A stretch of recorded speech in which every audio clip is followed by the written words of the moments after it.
Hey guys, Marcus Melnick here with Firearm Mentor. Hope you're enjoying my YouTube channel. Don't forget to like, share, and subscribe. These little things are free to you and really help the channel. I appreciate your support. Enjoy. Thank you.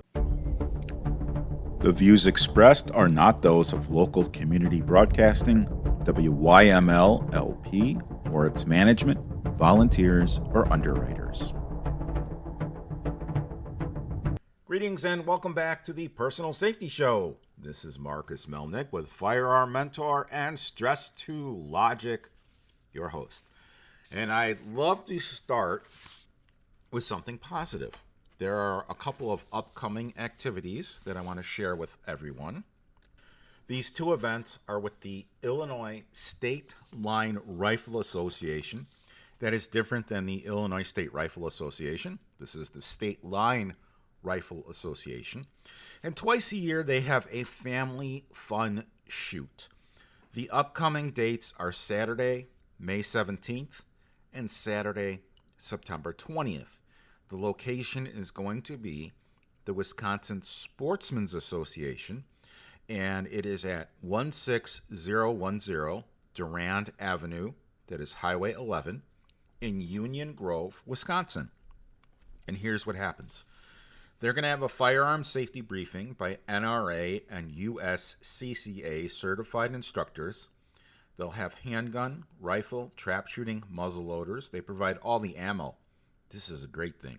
And you get to take your family there and you can shoot different guns. There is a cost. Adults are $25. Children ages 12 to 17 are $10. And anyone who is 11 and under is free with a paid parent. All of the firearms and ammunition is provided. So all you have to do is pay the $25 if you're an adult, or the other ones for your children. And space is limited. They are asking you to mail in your register forms and payment to guarantee your spots. Mail to SLRA at P.O. Box 7837 in Gurnee, Illinois 60031. Space is limited. The application will be valid upon confirmation, and you do need a valid email address to receive confirmation. If you register less than 7 days before the event, you might not be confirmed. Sign-in is at 8:30 a.m. at the clubhouse, and there is this mandatory safety briefing at 9 a.m. You're on the range approximately from 9:45 a.m., and the event ends at 2:30 p.m., and the Boy Scouts will be selling lunches. I'm going to guess they're boxed lunches. I'm not sure. The event is funded in part by the NRA Foundation.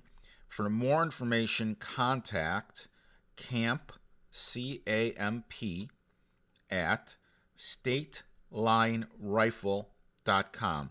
That is STATELINERIFLE.com. And their website is www.statelinrifle.com. And you go there, there's a form online. If you're interested, sign up. I've always wanted to do this, but because I teach concealed carry classes on the weekend, and I have a concealed carry class on both May 17th and September 20th, yes, I plan ahead more than a month, I'm unable to participate this year. But I keep hearing wonderful things about it. I personally know the people that run it. I know the instructors. They're great instructors. And I'll tell you, there's some really good instructors out there and really not so good ones. This event has the good ones at it. So I hope you're able to join them. It's a great organization. Once a month, the State Line Rifle Association gets together for a meeting and a shoot at North Shore Sports Club in Lake Forest, and they're always welcoming new people. We're going to segue a little bit, but before we do that, we're going to take a brief break. I want my listeners to know that this is my dream, teaching people about safety. If it weren't for you, if it weren't for my listeners, I couldn't live my dream. So on behalf of my family and myself, I want to thank each and every one of you for allowing me to live my dream. And I also want to continue to live my dream, and I'm excited to continue to spread the word of safety. Recently, I began a new service as a conference keynote speaker. So, if anyone would like for me to speak at future events, or if anyone knows of an introduction or would like to discuss how we can work with one another, I'd love to do just that. The keynote speaking website is www.stress2logic.com. That is STRES2logic.com. If you're aware of any conference speaking engagements where you'd like to have me speak, I'd love an introduction. You can always share my electronic business card, which is Marcus Melnick, MarcusMelnick.com. Now, back to the show. So I'd like to talk about a couple things that are happening in the court system regarding firearms. The first one is from the website The Truth About Guns, and the title is The Illinois Appeals Court Rules the FOID card requirement does not violate the Constitution.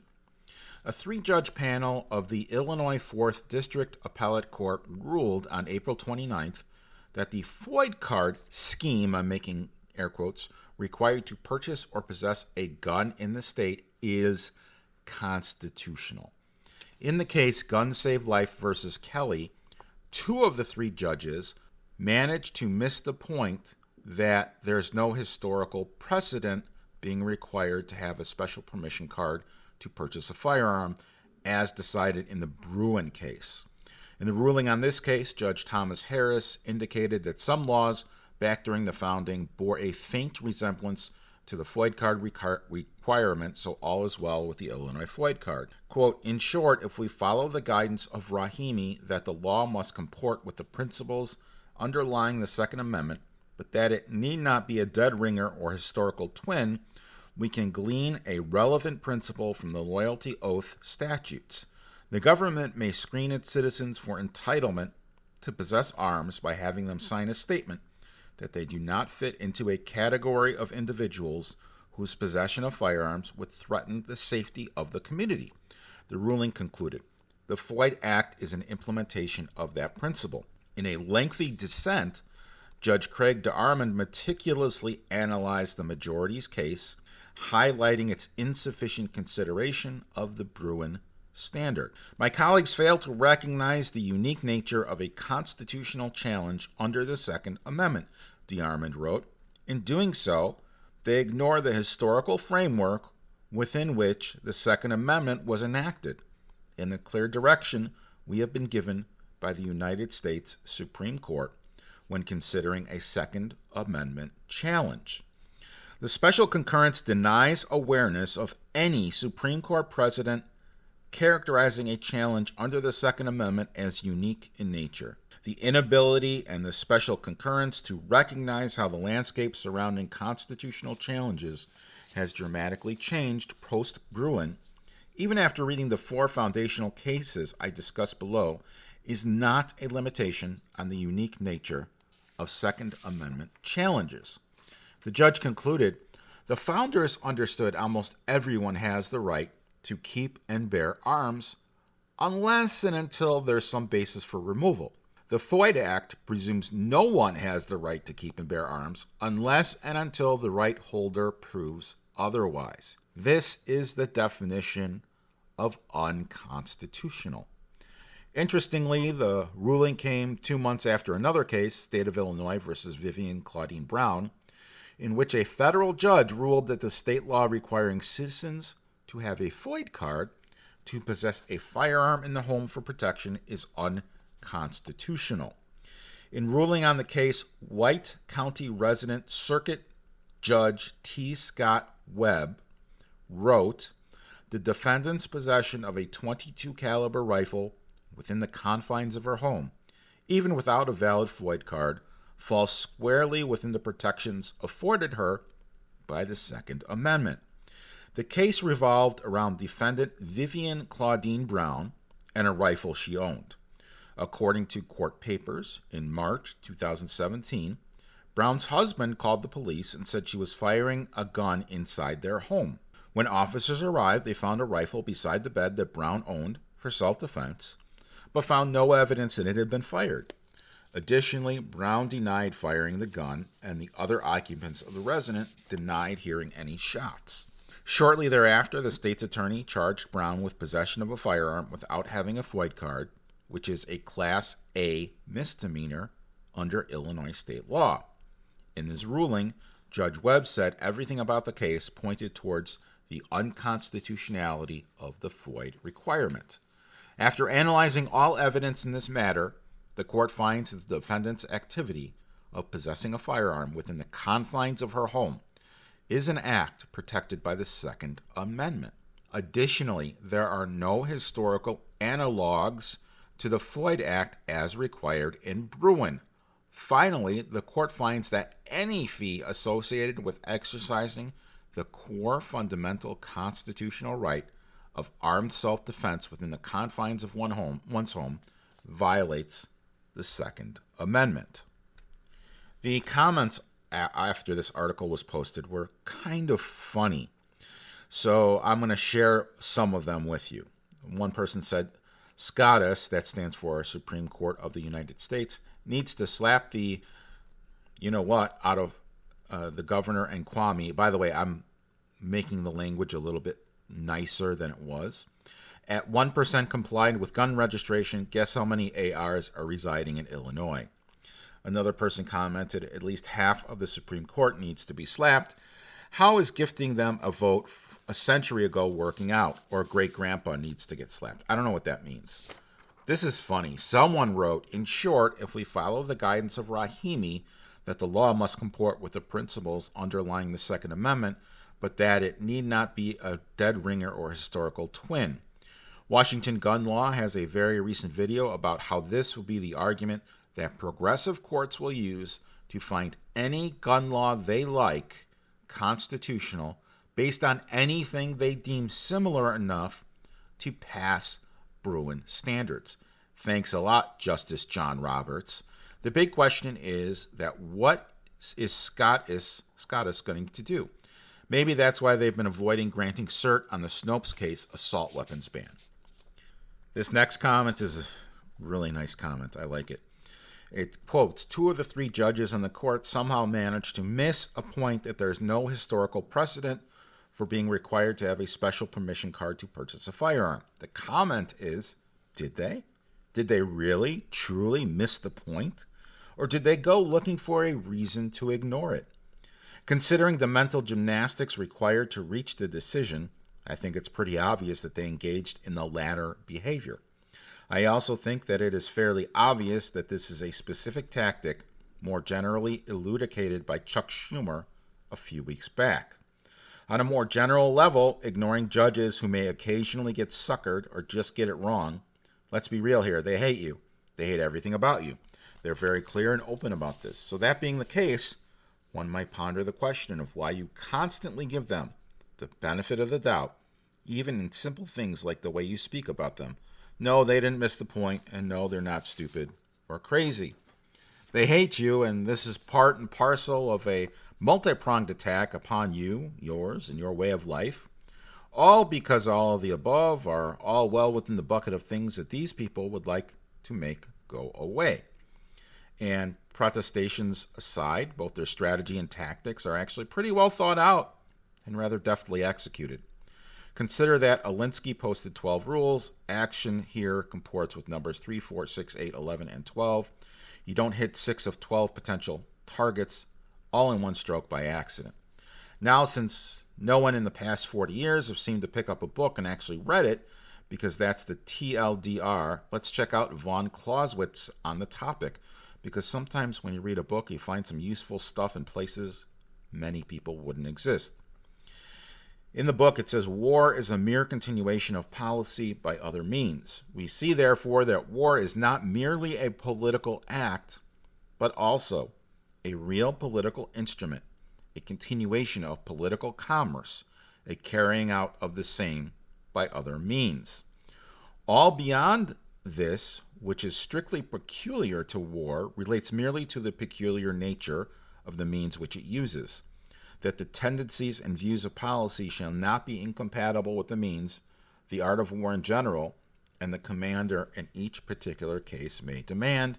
And this claim is truly not a trifling one, but however powerfully this may react on a political view in particular cases, still, it must always be regarded as only a modification of them, for the political view is object, war is the means, and the means must always include the object in our conception. That's very high level. I don't really even understand, but the person who posted this actually has an interpretation. So let me share with you what their interpretation is. The poster's interpretation said this: war and politics are not separate things or instances which can be neatly divided. They're parts of a continuum, and within a nation state, or often between them, there's no way to exactly identify when you move from one to the other, because in essence, they are the same thing. War is politics by other means, while politics is war by other means. So, for example, a trade war is a war without the classic level of violence, but it's still a political contest between rival nations. We're seeing that today. It is therefore both a form of political commerce and a political instrument and a form of warfare all at the same time. It also clearly mixed with other forms of warfare such as spying, IP theft, defense, etc. Stop thinking that war means fired shots, bombs dropped, and ISR in the air finding targets on which we will maneuver with the intent to destroy them. It doesn't. There's other forms of warfare. What you think has .mil has psychological warfare operations because they're so damn peaceful, but they don't shoot. Facepalm. That's war. So psychological warfare is what we're talking about. Germany was at war with the USSR before the first shot was fired. The USSR simply didn't know it yet. Our Operation Barbarossa didn't happen because the German high command tripped, fell down, and accidentally invaded Russia. Start viewing it in a way at all levels, not because it's convenient, though it is, but because it's correct. For example, look for guerrilla tactics, then apply those to an intra-nation state psychological warfare to control their own population, which is what you're seeing here. Now consider the levels of guerrilla warfare. It ain't all shooting people in the face. There's sabotage, psych operations, area denial, intelligence gathering, logistics, and more. Maybe you didn't like that term. Okay, let's call it political Fabian strategy, because we're all huge fans of Quintus Fabius Maximus Verrucus. I have no idea who that is. And we can't stop nerding out about the Romans. Or perhaps you prefer the term mid-level violence. The writer doesn't care. The point is that these judges are willing to take being overruled in a trade to cost the plaintiff scarce resources while also using the plaintiff's resources, meaning taxes, against them. Making someone essentially fight themselves at a great cost is guerrilla warfare 101. I steal your landmines, plant them along lines of drift, and now you have to go looking for your own mines and hope you don't step on them. This is just very interesting. It's a random person's opinion. I got educated by it. That's why I shared it with everyone. So hopefully this was of value for you. In another article, according to the Madison St. Clair Record, the title is "The Illinois Appeals Court, Time Has Arrived for Illinois Supreme Court to Rein in the Dems' Unconstitutional Lawmaking." And in this article, it's dated May 7th, very recent, it says, a state appeals court again publicly called on the Illinois Supreme Court to clamp down on unconstitutional lawmaking by Democrats who dominate the Illinois General Assembly. In the ruling, a 3-justice panel of the Illinois 5th District Appellate Court in Southern Illinois invited plaintiffs to again try to persuade the Illinois Supreme Court to address mounting legislative abuses enabled under a state Supreme Court granted legal exemption. One of the 3 justices went further, however, urging the state high court to at least correct lawmakers for repeatedly and flagrantly abusing that exemption to ram through a growing number of controversial new laws, without following the lawmaking rules spelled out in the state constitution.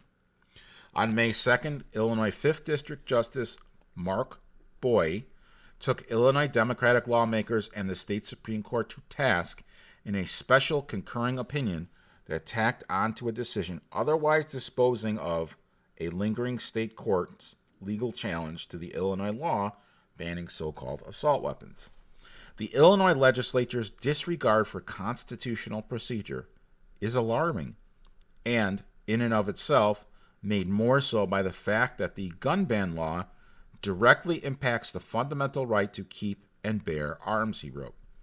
The PICA law, Protect Illinois Communities Act, or as I call it, the PU law because it stinks, was enacted by Governor J.B. Pritzker, an Illinois Democratic legislative supermajority, in January 2023. Generally, the law bans the sale or purchase of a long list of semi-automatic firearms, which the state has labeled dangerous and especially lethal assault weapons, as well as various other firearm accessories. The law prohibits so-called, quote, large capacity, end quote, ammunition magazines, typically associated when using such weapons. The law further requires current owners of such weapons to register them with the Illinois State Police. Those who do not comply could face steep fines or imprisonment. The law was swiftly met with a host of legal challenges in court, and most of the lawsuits challenged the law on the basis that it violates the Second Amendment, particularly as that amendment has been interpreted in recent United States Supreme Court decisions.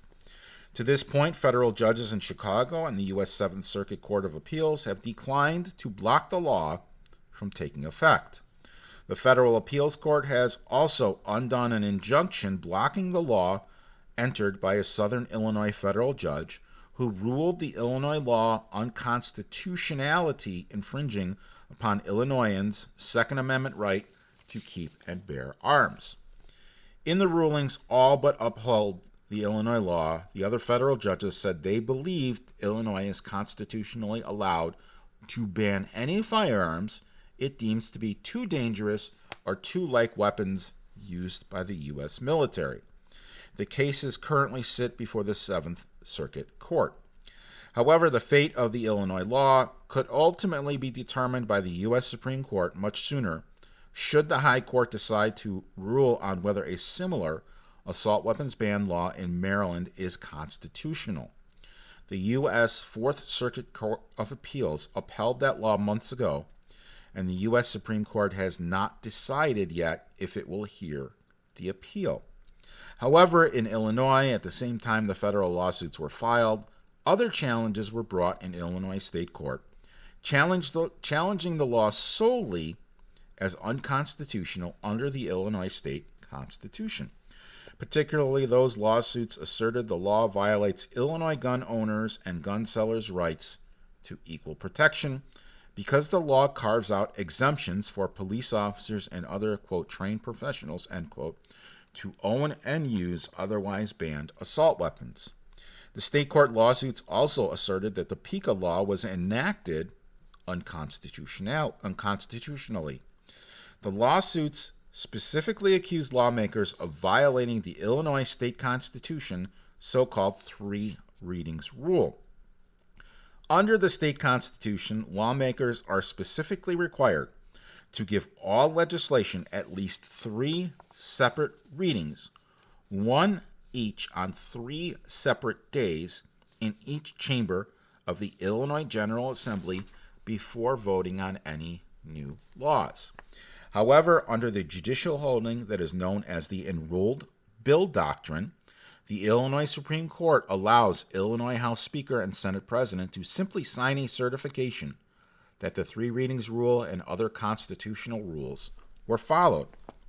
The Enrolled Bill Doctrine requires courts to accept that certification and reject challenges to laws based on the 3 readings rule, no matter any amount of evidence to the contrary. In this instance, PICA was enacted using a legislative process known as gut and replace. Under that process, an existing piece of innocuous legislation, known as a placeholder bill, is amended by deleting every bit of text that it contained, and then is further amended to replace that text with much more consequential and often controversial legislation. Often this takes place late at night or in the dark hours of the morning without fanfare. The new legislation, sometimes totaling hundreds or even thousands of pages, is then dropped on the desks of legislators who are expected to vote on the legislation within mere hours for discussion or debate. In the case of PICA, Democratic lawmakers opted to use a placeholder bill that supposedly had to do with insurance regulations in Illinois. Instead, they amended the law, which had supposedly already received the first 2 of 3 readings, to delete everything to do with insurance and instead ramrod through a new law banning assault weapons and large capacity magazines with minimal debate within hours of introduction. Nonetheless, Illinois House Speaker Emanuel Chris Welch and Senate President Don Harmon signed the enrolled bill doctrine statement claiming the law had received the required 3 readings and should be deemed constitutional. Illinois Democrats have followed the same gut-and-replace strategy to hastily enact a growing host of other controversially and constitutionally questionable laws, according to this article, including the so-called Safety Act and the abolition of cash bail, which is a state law forbidding Illinoisans, or also a state law forbidding people in Illinois from challenging state laws unless those challenges are in Chicago or Springfield, and the state law was intended to block mostly Republicans from the state legislative ballot in the 2024 general election. In 2023, the Illinois Supreme Court took up one of 2 primary legal challenges to the assault weapons ban, opting to hear arguments in a case out of Macon County led by Illinois State Rep. Dan Calkins. There's a lot more to this. We're running out of time, but I hope that you enjoyed some of the education that we provided. And we do have a concealed carry class coming up in June. It is the 21st and 22nd of June. And of course, we're always available for private lessons. Now, if you have an expiring CCL, give us a call. We'll do a private one-on-one. Doesn't cost much. In any event, hope you guys have a safe week. This is Marcus Melnick signing off. We have monthly concealed carry license CCL classes in the northwest suburbs of Chicago. Dates can be seen at firearmmentor.com/classes. If you have a question, we can be reached at www.firearmmentorcard.com. That is our electronic business card, has all of our contact information and links in it. It's the easiest way to get a hold of us. Until next time, stay safe out there, and I'll see you at the shooting range. This is Marcus Melnick from Firearm Mentor signing off. The views expressed are not those of local community broadcasting, WYML LP, or its management, volunteers, or underwriters.